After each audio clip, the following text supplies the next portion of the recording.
Assalamu alaikum warahmatullahi wabarakatuh. Maatii YouTube channel Gola Artii Family. Ilmaan Oromoo kanneen biyya keessa jirtanis qabiyyaan baa jirtanis hundi keessanuu salaamanni kiyya qaawwanni irraa burqee lagaaf gaara qaxxaamuree isin bira haa ga'u. Eegaa arra waan hin keessa turellee agartan jeetii yaadaa akkasumatti immoo waa'ee gurbaan qabee jiru kanarraa qabxiilee tokko tokko gara YouTube channel Gola Artii Oromootiin isinii maxxanseetiin ture rikoordiin isarraa waraabee ture jechuun guyyaa jalqabaa ka osoonan isa beekee afaan Oromootti dubbadee inni immoo afaan Oromoo san didee afaan Arabaa malee na jalaa didee jechuu guutumattu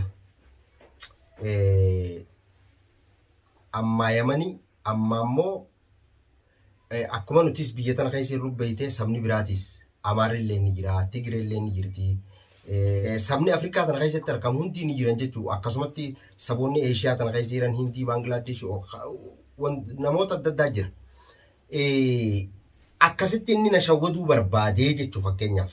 Ani immoo qabee rikoordii waraabisan gara YouTube kaaniitiin isinii maxxanseetiin ture jechuudha. Itti aansee immoo arroonni qabadhee dhufe akkasuma gaa insha Allahu ta'ala yoo Rabbi jee marsaa tanatti aantu viidiyoo tanatti aantu irratti yookaan boru naafi ijoollee nama lama tokkommoo Itoophiyaa jira tokkommoo Suudii jiraawi gara meseenjeriin wajji haasa'u jirra. Suudii jiru kuni gaafa gartee inni Abdulqawiitti waliin gartee nu gurguree akkasitti tumamnee maallaqa 50,000 buufnee nam sadiin baane eega baane egaa yaman kana keessa turre aga tokko mucaa sanillee ijoollee sanillee osuma ol quba qabnu gaa jireenyi biyya ambaa kun adda nama babaasa.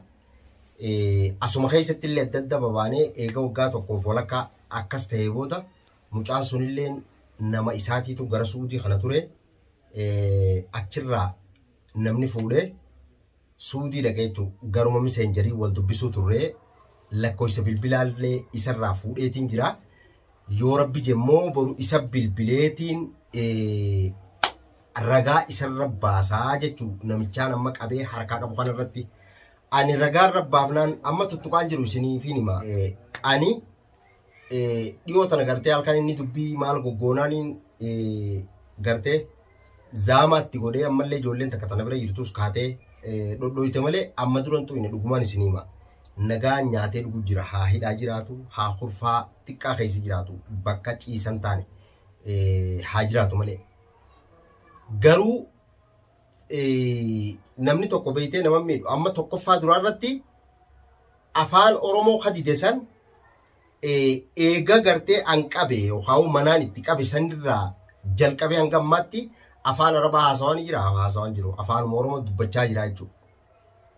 Duraan garuu na shawwaduuf na sobuudhaaf waan kan hunda dalagee hin taaneef an ammoo osoo inni afaan Oromoo saniin nagaa annat dubbate wallahi dhugumaan isinii obboleeyyan kiyya niin dhiisa waan kana waan dabre wanni niin dhiifneef tokkoffaa eeganni nu na shawwadee nama wajji nyaanne ta'ee nama waliin saahibummaa qabnu ta'ee sadarkaa kanarra raawwatee deebi'ee as keessatti afaan biraatti haasa'ee saba biraa ifakkeessuuf afaan Oromoo dide osoon isa beeku fakkeenyaan ilmaan Oromootii godha jeeti.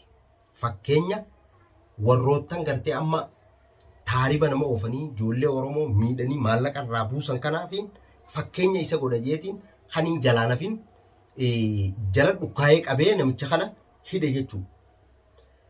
Garuu wanni feete haa taatu balaan feete haa buutu. An isa fakkeenya godha qofa. Fakkeenya maallaqa isanis deebisiisee ragaa sirra baasisiisee namni tokko waan kiyyarratti haqa kiyyarratti abbaan fedhe kan hin sodaadhu hin jiru. Shahidi arraas borus namni haqa fi irratti hin duune namni dhugaa irratti hin duune arraas borus namaa miti takkitti tan hubadha. Tanaafiin gaa boru yoo Rabbi jee garasiin gara YouTube chaanaalii Gola Artii haa ta'u Aashaatiin haa ta'u kanaan haa ta'u ka fedheenu yoo Rabbi jee bilbileetiin ragaa irra baasee waan sambooda dhufu waliin eeyinaa jechuu barbaadeeti. Gaafa immoo ragaan irra bahee yoo guyya tokkotti yookaan halkan tokkotti maallaqa yanaan dabarsin wallahi dubbiin hammachaa deemti jechuudha. Tachi booda ani hin beeku.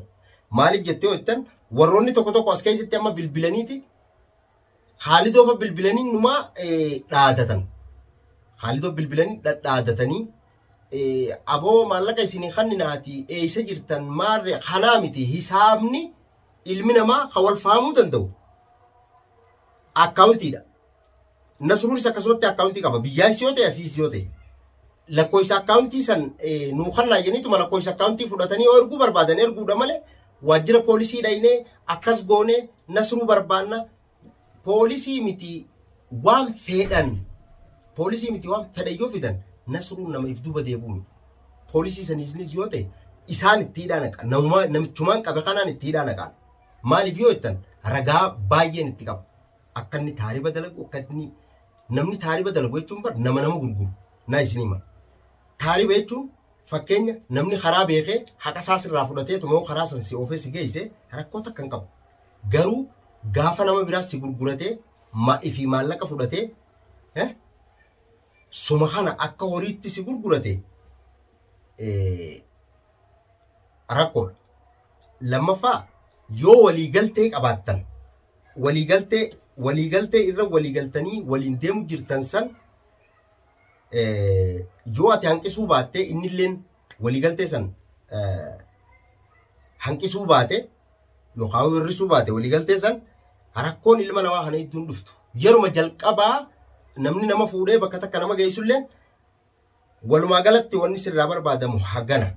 Fakkeenya dhugum namni taariba nama oofus waciis baasaas si oofu. Haa ta'u ammoo haalli yeroo ammaa jiruus haala hammaataadha. Namni qilleensa kanarratti harkaan jirre hin jirru jechuudha. Maaliif yoo jettan asiin karaa Suudii huduuda Suudii yoo fudhattan asiin lafamma bosoosorraa Yaman asiin seenan kana yoo fudhattan ilmaan Oromoo kun dhukkee waliin kaasaa jiran. Nama karaarraa si qabee mana ol si naqee maallaqa sirraa buuseetuma si cafaqee maallaqa funya uritti dachii si gurgursiisee biyyarraa haadha abbaa kee cinqee gaafa ati maallaqa san dabarsitee gasi lakkisu. Gaafa inni gasi lakkisee isa kana bira yoo kutte immoo isa bira yookaan magaalaa biraa yeroo geesse kabiraalleen akkasumatti kun maaliif barbaachise?